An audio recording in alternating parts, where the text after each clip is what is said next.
Hello hi. ఈరోజు నా స్టైల్లో చికెన్ ఫ్రై ఎలా ప్రిపేర్ చేసుకోవాలో చూద్దాము. దానికి కావాల్సిన మసాలాలు ఇవి నేను ఫ్రై చేసి పెట్టుకున్నాను అనమాట. మసాలాలు అంటే ఏముండవు ఎక్కువ. ధనియాలు ఒక 4 స్పూన్లు, దాల్చిన చెక్క 1 స్పూను, కొంచెం మిరియాలు, కొంచెం లవంగాలు అండ్ ఎండు కొబ్బరి అనేది పొడి ఉంటుంది కదా, అది మంచిగా ఫ్రై చేస్తే మంచి స్మెల్ వస్తుంది అనమాట, ఫ్లేవర్. దాంతోపాటు బిర్యానీ ఆకు, ఒక స్టార్ పువ్వు, ఇవే వేసాను అనమాట. వీటిని మంచిగా రోట్లో దంచుకుంటే మాత్రం ఫ్లేవర్స్ అన్నీ బాగుంటాయి. నేను చేసిన మసాలా వచ్చేసి 1.5 కిలో చికెన్కి సరిపోతుంది. ఇక్కడ నేను 1/2 కిలో చికెన్ తీసుకున్నాను. ఫస్ట్ మనం చికెన్ తీసుకొని దాంట్లో మనం కారము, పసుపు, ఉప్పు, కొంచెం కర్డ్ వేసి మంచిగా మిక్స్ చేయాలి.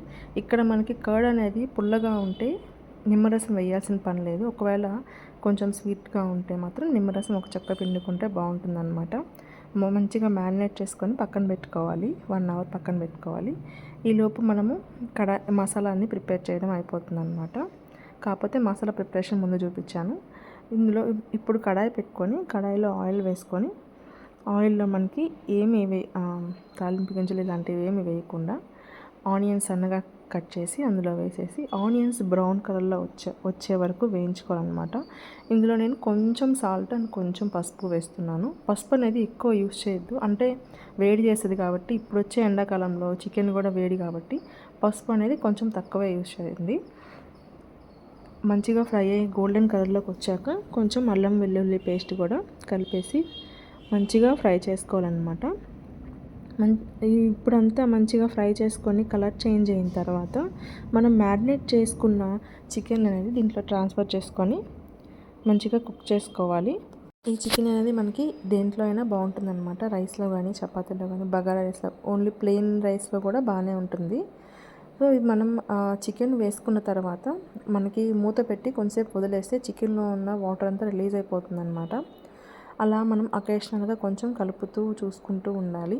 కొంచెం వాటర్ రిలీజ్ అయిన తర్వాత ఒక మీడియం సైజు ఒక టమోటా ఉంటుంది కదా, నేను ఇక్కడ లెమన్ యూజ్ చేయలేదు కాబట్టి టమోటా వేస్తున్నాను. లెమన్ కనుక ఎక్కువైతే మళ్ళీ టమోటా వేస్తే పులుపు ఎక్కువైపోతుంది. సో అది చూసుకొని బ్యాలెన్స్ చేసుకోండి. ఒక మీడియం సైజ్ టమోటా అనేది నేను యాడ్ చేశాను. యాడ్ చేసిన తర్వాత టమోటా కొంచెం బాగా మగ్గిపోయిన తర్వాత మనం ఏదైతే ప్రిపేర్ చేసుకున్నాం మసాలా, అది 2 టేబుల్ స్పూన్స్ యాడ్ చేశాను అనమాట. దీంట్లో కాంబినేషన్గా నేను రైతా ప్రిపేర్ చేస్తాను, కీరా రైతా. కొంచెం వేడి తగ్గుతుందనేసి కీరా రైతా కూడా లాస్ట్లో చూపిస్తాను అనమాట. అందులో నేను ఏమేమి యాడ్ చేశాను, కీరా, ఆనియన్, మామిడల్లం ఉంటుంది కదా, నిమ్మరసం మూడబెట్టింది, మామిడల్లము, కొత్తిమీర, పచ్చిమిర్చి, ఉప్పు, ఇవి వేసేసి మంచిగా మిక్స్ చేస్తే రైతా అయిపోతుంది అనమాట. చాలా అంటే చాలా బాగుంటుంది దీంట్లో కాంబినేషను. అంటే కొంచెం వేడి తగ్గడానికి మంచిగా యూజ్ అవుతుంది అనమాట.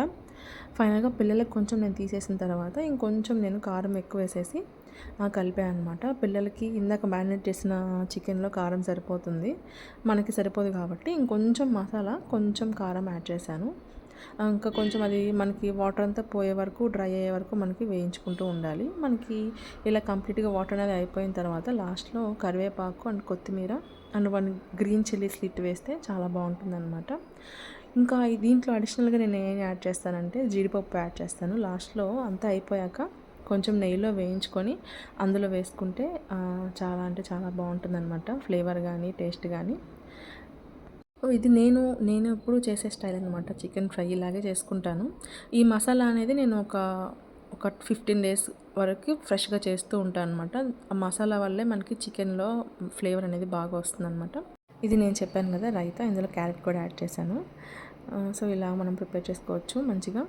సో మనం ఎక్కువ చికెన్ అంటే ఎక్కువ అన్నం క్వాంటిటీ తగ్గించుకోవడానికి కూడా నాకు ఇది యూజ్ అవుతుంది అనమాట. ముందు సలాడ్స్ తినేస్తాను, తర్వాత అన్నం కొంచెమే పడుతుంది. సో ఇలాగా నేను అన్నం తక్కువ తినడానికి ఇదొక 1 ఆఫ్ ద మెయిన్ రీజన్ అనమాట. ఇదొక సలాడ్ ప్రిపేర్ చేసుకుంటాను. సో మీకు ఎలా అనిపించింది? చాలా సింపుల్ అంటే చాలా సింపుల్గా అయిపోతుంది. సో ఒకసారి మీరు కూడా ట్రై చేయండి. ఎలా వచ్చిందో నాకు కామెంట్ చేయండి.